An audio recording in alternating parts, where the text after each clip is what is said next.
हिवाळी अधिवेशन 2025च्या पहिल्याच दिवशी म्हणजे 8 डिसेंबर रोजी उपमुख्यमंत्री तथा अर्थमंत्री अजितदादा पवार यांनी विधिमंडळात 75,286 कोटी रुपयांच्या पुरवणी मागण्या सादर केल्या।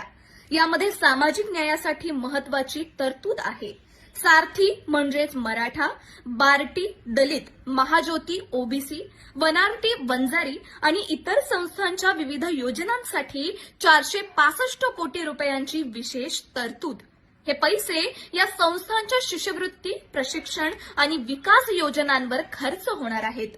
ही तरतूद पहिल्याच दिवशी जाहीर झाली होती, म्हणजे पूर्ण पारदर्शकतेने आणि विधिमंडळात सादर करून मग 13 डिसेंबरला भाजप युवा मोर्चांच्या पदाधिकाऱ्यांनी अजितदादांविरुद्ध आंदोलन का केलं? काय कारण होतं? निधी दिला नाही असं म्हणतात, खरं तर उलट झालंय। अजितदादांनी या संस्थांना भरघोस निधी दिलाय, तरीही आंदोलन का? हे आंदोलन फक्त आणि फक्त राजकीय बदनामी करण्यासाठीचा बनावट ड्रामा आहे। माहिती न घेता फक्त राजकीय पोळी भाजण्यासाठी कुणाची तरी सुपारी घेऊन हे आंदोलन केलं गेलंय, हे तरी आता स्पष्ट झालंय।